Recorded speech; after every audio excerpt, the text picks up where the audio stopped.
Shalom, bendiciones, bendiciones. ¿Qué tal? Es un gusto estar con cada uno de ustedes en este espacio de estudio, entendiendo la Biblia en el contexto.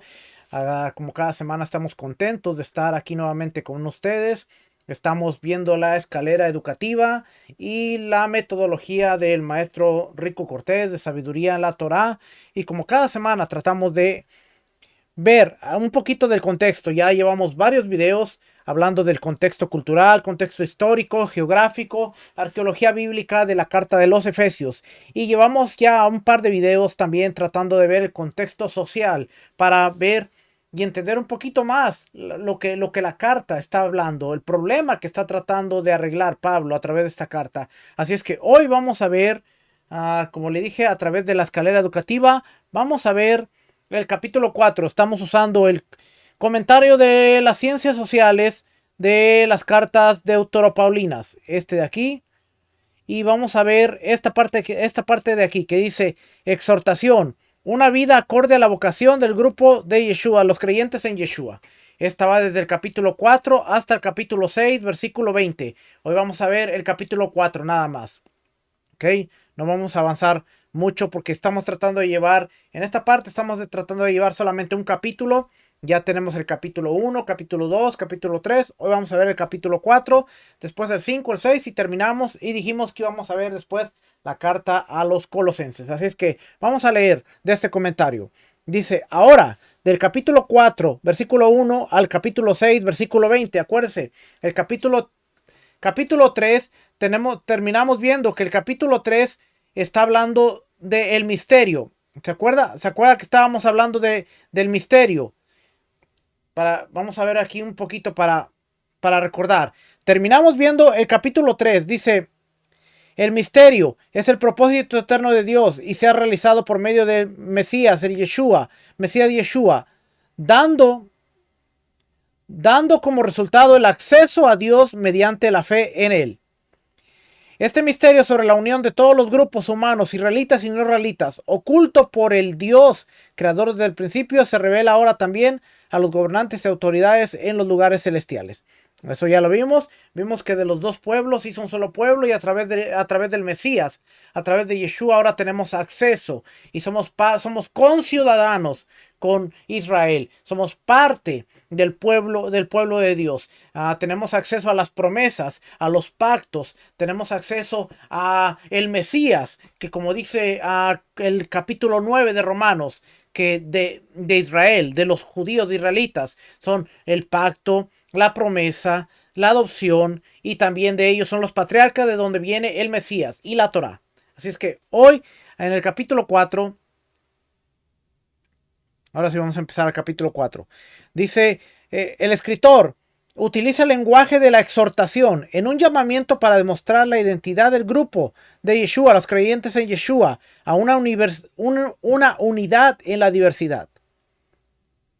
Una llamada a mantener la unidad. Del versículo 1 al 16 es una llamada a mantener la unidad. Este versículo, vamos a leer aquí. Vamos a leer, dice, ahora pues, preso en el Señor, os ruego que andéis como es digno de la vocación. La palabra vocación es el llamado. Cleseos, con que fuiste llamado, con toda humildad y mansedumbre, soportándoos con paciencia los unos a los otros en el amor, solícitos en guardar la unidad del Ruach, en el vínculo de la paz, un cuerpo y un espíritu, como fuiste también llamados en una misma esperanza de vuestra vocación, de vuestro llamado. Un Señor, un Curios, este es Yeshua, Curios, una fe, anapistis, emuná, la palabra en hebreo, un bautismo, un rito, dice aquí rito, un Dios y Padre de todos, el cual es sobre todos y por todos y en todos. Pero a cada uno de nosotros fue dada la gracia conforme a la medida del don del Mesías, por lo cual dice, subiendo a lo alto llevó cautiva la cautividad y le dio dones a los hombres. Y eso de que subió, ¿qué es? Sino también que había descendido primero a las partes más bajas de la tierra. El que descendió es el mismo que también subió por encima de todos los cielos para llenarlo todo. Y él mismo constituyó a unos apóstoles, a otros profetas, a otros evangelistas, a otros pastores y maestros, a fin de perfeccionar a los santos para la obra del ministerio, para la edificación del cuerpo del Mesías, hasta que todos lleguemos a la unidad de la fe y del conocimiento del Hijo de Dios. Hay un propósito. ¿Para qué son los dones? Para ayudar a que todos tengamos una unidad en la emuná y en el conocimiento del Hijo de Dios, a un varón perfecto, a la medida de la estatura de la plenitud del Mesías, para que ya no seamos niños fluctuantes, llevados por doquiera de todo viento de doctrina, por estratagema de hombres que para engañar emplean con astucia las artimañas del error, sino que siguiendo la verdad en amor, crezcamos en todo, en aquel que es la cabeza, esto es el Mesías, de quien todo el cuerpo, bien concertado y unido entre sí por todas las coyunturas que se ayudan mutuamente según la actividad propia de cada miembro, recibe su crecimiento para ir edificándose en amor. Ok, esa es la lectura. Así es que dice aquí, versículo del 1 al 6. Estos versículos se centran en la unidad. La conciencia de unidad produce una identidad social. Acuérdense, ahora son creyentes en el Mesías y como creyentes en el Mesías tienen que tener una identidad no separada de lo que era el judaísmo, porque en el primer siglo aún a los nazarenos o al camino se le consideró como una secta más del judaísmo, pero ellos tenían una identidad que creían en el Mesías como el Mesías prometido por los profetas y por la Torá. Una identidad. Versículo 1 al 3. La llamada a mantener la unidad del grupo, humildad, mansedumbre, paciencia, amor y un vínculo de paz dan como resultado la unidad del espíritu. Fíjense lo interesante, porque aquí está diciendo la llamada a mantener la unidad del grupo a través de la humildad, mansedumbre, paciencia, amor y un vínculo de paz dan como resultado la unidad del espíritu. Cuando nosotros leemos Gálatas, capítulo 5, nos vamos a encontrar que más el fruto del espíritu es paz, gozo, paz, paciencia, mansedumbre, benignidad. Prácticamente lo que nos está describiendo aquí en este comentario del versículo 1 al versículo 3 en Efesios. Y dice, esa es la unidad del espíritu. Entonces, Pablo dice en capítulo 7 de Romanos, capítulo 7, versículo 14, porque a la verdad la ley es espiritual. La Torá, los creyentes en el Mesías ahora iban a producir humildad, mansedumbre, paciencia, amor, vínculo, y eso iba a dar una unidad en el espíritu como cuerpo del Mesías. Ahí es donde nos damos cuenta que se necesitaba la Torá para que produjeran ellos el fruto del Ruach en las obras, siendo humildes, mansedumbres, teniendo paciencia, teniendo amor y teniendo un vínculo de paz entre ellos.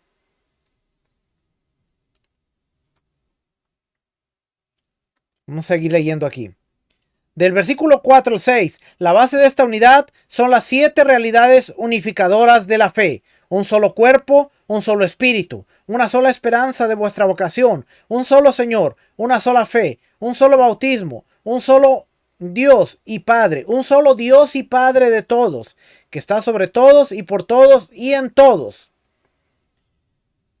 Cuando nosotros leemos 1 Corintios capítulo 15, nos vamos a encontrar que el Mesías va a someter a los enemigos bajo el estrado de sus pies. Y cuando todos que hayan quedado sometidos, siendo el postrer enemigo la muerte, ahora va a entregar el reino al Padre y se va a someter al Padre para que el Dios y Padre, Elohim, reine y sea en todo y por todos.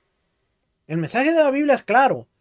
Cuando nosotros leemos Corintios, Efesios, Romanos, Colosenses, nos vamos a dar cuenta que el mensaje es claro a través de todo el primer siglo. Hay un Padre y Elohim que está sobre todas las cosas y hay un mensajero que es Yeshua, al cual se le han asignado el dominio de las cosas hasta cierto tiempo. Cuando los enemigos sean vencidos, ahora él va a entregar todo al Padre, se va a someter al Padre y el Padre es el que va a reinar sobre todo. Apocalipsis termina diciendo que Dios ahora reina, ya no hay un templo, la tierra restaurada, ya no hay muerte.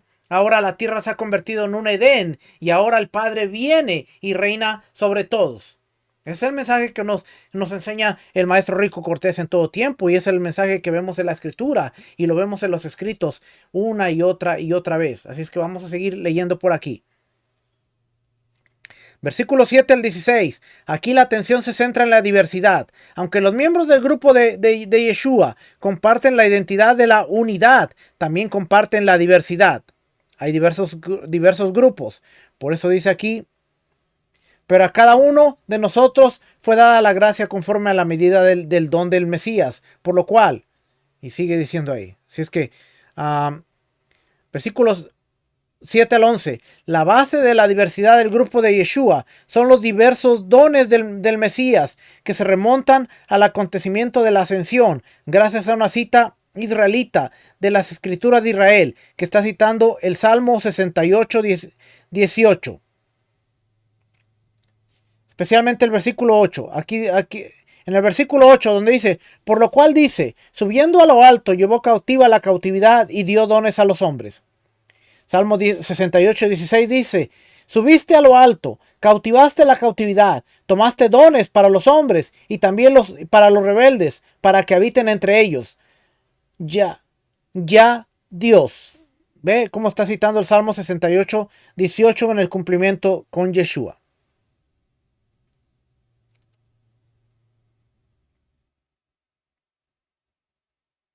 Ahora vamos a ver versículo 13 al 16. El objetivo de los diversos dones es la unidad, la madurez, la estabilidad y el crecimiento de la iglesia.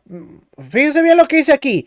El objetivo de los diversos dones es la unidad, la madurez, la estabilidad y el crecimiento de la iglesia. Eso quiere decir que cuando hemos visto que aún nos constituyó profetas, apóstoles, maestros, evangelistas, nos estamos perdiendo del panorama de ver el rompecabezas completo, porque estas son piezas, son engranajes que son necesarios para que la congregación, el pueblo de Dios, reciba una madurez, una estabilidad y un crecimiento.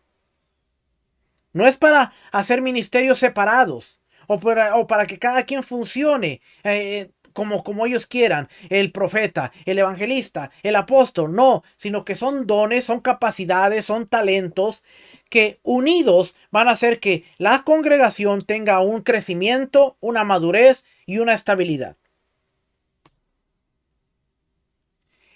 En el antiguo Israel veíamos que había sacerdotes, había profetas, había reyes, había levitas. El levita no podía hacer el trabajo del sacerdote. El sacerdote no podía hacer el trabajo del levita. El sacerdote no podía ser profeta a menos que fuera llamado con una asignación de profeta. El profeta no podía hacer el trabajo de un sacerdote a menos de que fuera de la línea de Aarón. El rey no podía hacer el trabajo del sacerdote, mas sin embargo todos ellos eran indispensables para guiar a Israel. El rey en su lugar, el sacerdote en su lugar, el profeta en su lugar, el levita en su lugar y el israelita en su lugar. Este principio no cambió. Ahora, en los creyentes en el Mesías, está el maestro, está el evangelista, está el profeta, está el apóstol, está el pastor y maestro. Pero para que juntos sean engranajes que lleven a la congregación a un crecimiento, una madurez y una estabilidad. Lamentablemente muchas veces se ve que el pastor ataca al profeta, el profeta ataca al evangelista, el evangelista ataca al...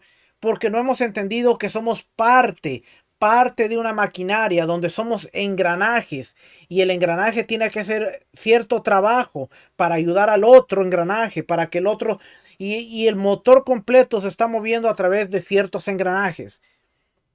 La iglesia está fragmentada. ¿Por qué? Porque hemos tomado como mi ministerio. Es mío, mi ministerio. Somos parte de algo más grande en lo cual tenemos que enfocarnos porque es la manera en la cual vamos a ayudar al crecimiento, madurez, estabilidad. Yo, como pastor, como maestro, tengo las áreas en las que puedo aportar, pero hay áreas en las que yo no puedo aportar. Y ahí es donde tengo que ver que debe haber una persona que tenga ese conocimiento para que sea el engranaje que me ayude en esa área. Es una enseñanza tremenda, porque nos enfocamos en que no, Dios nos hizo pastores, maestros, evangelistas, pero no hemos entendido la parte, Dios nos hizo ser parte de un engranaje a través de un don, de una capacidad, para poder ayudar en una tarea mucho mayor. Espero que ese sea un buen mensaje para asimilarlo. Una forma bidireccional del versículo 17 hasta el versículo 21 del capítulo 5. Dice, enseñar el comportamiento moral en términos de dos caminos, es decir, el bien frente al mal, era habitual entre los moralistas del primer siglo en el Mediterráneo. Esta unidad sobre los dos caminos consta de 4 secciones, cada una marcada lingüísticamente por la frase inicial. 1. Versículo 17, capítulo 4. Por tanto, camina. Segunda, capítulo 5 del 1 al 2. Por tanto, camina. La tercera sección del versículo 7 y 8. Por tanto, camina. Y la cuarta, versículo 15 del capítulo 5. Por tanto, camina. Todas estas las vamos a encontrar. En lo cual caminar significa comportarse, conducirse, aunque la sección es compacta, presenta un segmento de 2 caminos fácilmente memorable. Qué interesante que aquí dice caminar, caminar. Y cuando nosotros recordamos Génesis capítulo 18, porque yo sé que le enseñará a sus hijos y a los hijos después de él a caminar, al camino, a seguir el camino, caminar. Por eso a los discípulos del primer siglo se les llamaba los del camino. Y ahora Pablo va a usar esta carta para decir, esta es la manera en la que ustedes tienen que caminar. La Torá debe producir en ustedes obras en las cuales su caminar sea notorio para todos aquellos que los observen. Vamos a ir a esta parte. Acuérdense, tengo 30 minutos, así es que no puedo entrar en mucho detalle, en muchas cosas.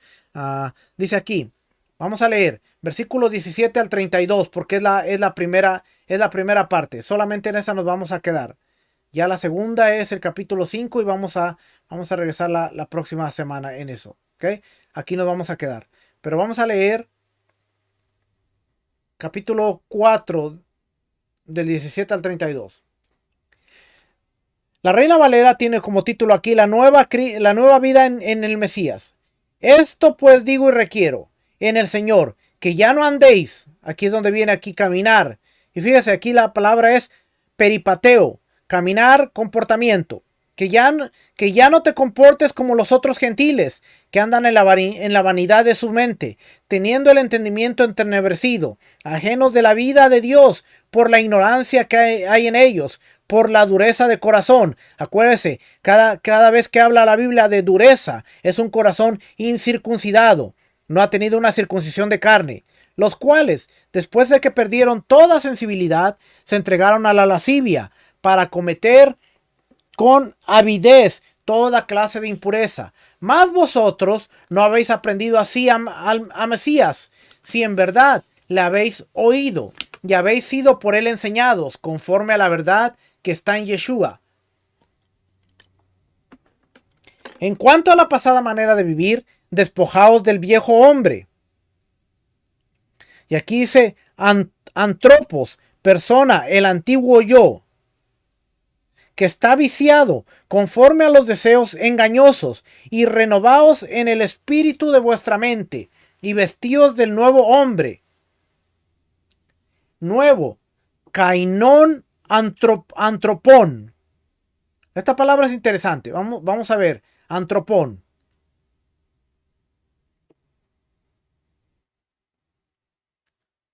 Vamos a hacer un estudio. Aquí. Antropón. Hombre. Ser humano, persona, personaje. Ser humano, antropón. Vamos a ver este de aquí. Antropón, un hombre, un humano. Un hombre, una especie distinta de los animales. La palabra. Aquí vamos a ver el 2. La palabra se usa en forma semítica con un genitivo para sugerir relación. Hombre de pecado, como en 1 Timoteo 6:11, hombre de Dios. ¿Ve? Es el comportamiento que tiene una persona. Puede ser un hombre de pecado, se comporta pecaminosamente, o puede ser un hombre de Dios, que se comporta de acuerdo a como en 6:11 dice, mas tú, oh hombre de Dios, huye de estas cosas y sigue la justicia, la piedad, la fe, el amor, la paciencia y la mansedumbre. ¿Y cuál dijimos que era la otra? Tesalonicenses, hombre de pecado. Nadie os engaña de ninguna manera, porque no vendrá sin que antes venga la apostasía y se manifieste el hombre de pecado, el hijo de perdición. ¿Okay? Antropón, esa es la palabra antropón. Entonces dice aquí, vestidos del nuevo hombre, creados según Dios en la justicia y santidad de la verdad. Por lo cual, desechando la mentira, hablad verdad cada uno con su prójimo, porque somos miembros los unos del otro. Airaos, pero no pequéis. No se ponga el sol sobre vuestro enojo, ni deis lugar al diablo. El que hurtaba, no hurte más, sino trabaje haciendo con sus manos lo que es bueno, para que tenga que compartir con el que padece necesidad. Ninguna palabra corrompida salga de vuestra boca, sino la que sea buena para la necesaria edificación, a fin de dar gracia a los oyentes. Y no contristéis al Ruach HaKodesh, al Espíritu de Elohim, con el cual fuiste sellados. Esta palabra es interesante, porque dice ser sellado firmemente, el cual fuiste sellado para el día de la redención. Hay una marca que nos va a distinguir en el día de la redención. Quítese de vosotros toda amargura, enojo, ira, gritería, maledicencia y toda malicia. Antes ser benignos unos con otros, misericordiosos, perdonaos unos a otros, como Dios también nos perdonó a vosotros en el Mesías. Okay. Entonces dice aquí, no os dejéis llevar por la dureza de corazón, como los gentiles, sino seguir al Mesías como ley viva, despojándoos del viejo yo y vestidos del nuevo. Hay 5 exhortaciones sobre lo que esto puede significar. 1. Dejad la falsedad, hablar con la verdad a los miembros del grupo. Esto es la mentira. No alimentéis la ira. Los ladrones no deben robar, sino trabajar y compartir. No debe haber discursos negativos. Los discursos deben beneficiar a los demás y no contristar al Espíritu de Dios. No tengáis resentimiento contra los demás, sino sed bondadosos y perdonar como Dios perdonó por medio del Mesías. Ahora, cuando nosotros hacemos un contraste con lo que acabamos de leer y vemos lo que está escribiendo Pablo en Gálatas capítulo 5, nos vamos a encontrar que nos dice aquí, digo pues, andar en el Espíritu, y no satisfagáis los deseos de la carne, porque el deseo de la carne es contra el Espíritu, y el del Espíritu es contra la carne. Y estos se oponen entre sí para que no hagáis lo que quisierais. Pero si sois guiados por el Espíritu, no estáis bajo la ley. Esto es sistema, nomon. No es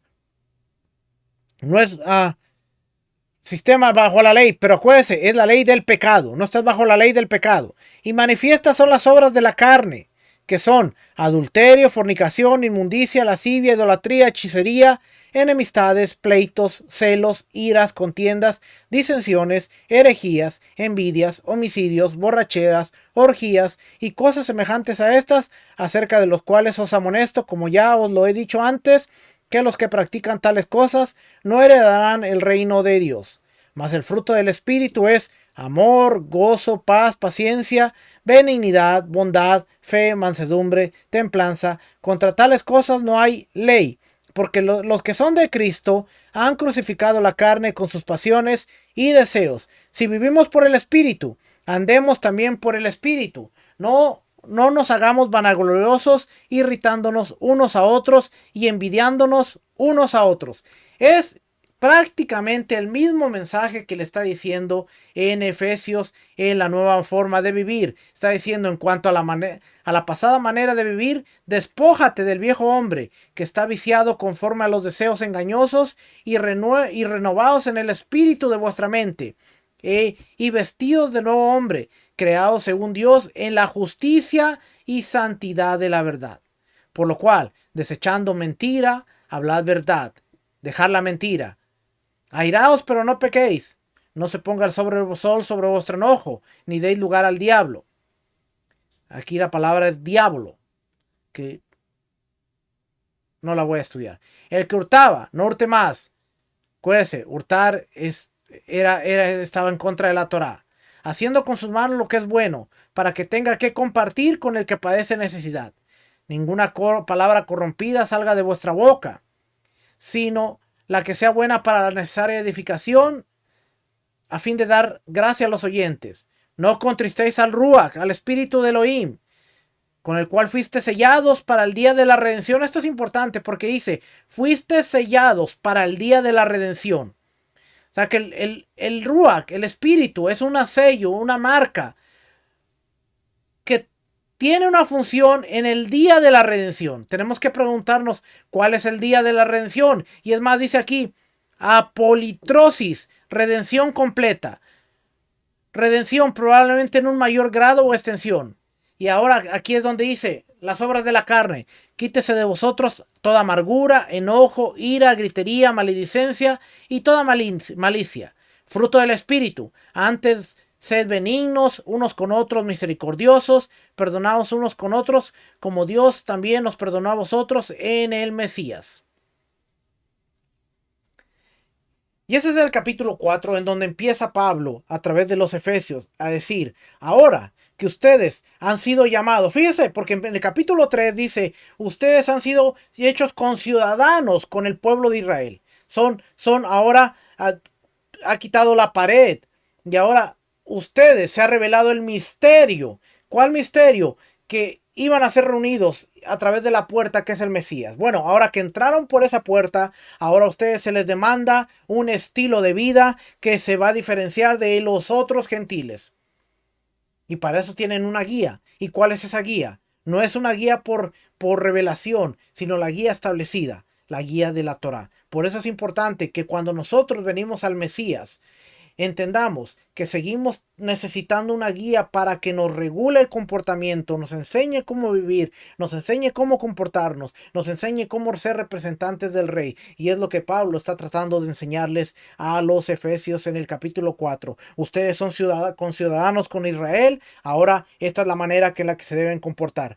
Quítate de toda palabra, toda la maledicencia, toda borrachera, todo robo. Ahora trabaja, ahora comparte con los demás, ahora sé misericordioso, ahora perdona, ahora sé benigno, ahora muestra el fruto del Espíritu que se va a revelar cuando tú estudies la palabra, porque la Torá es espiritual, por lo tanto va a producir en ti el Espíritu que te va a ayudar a caminar.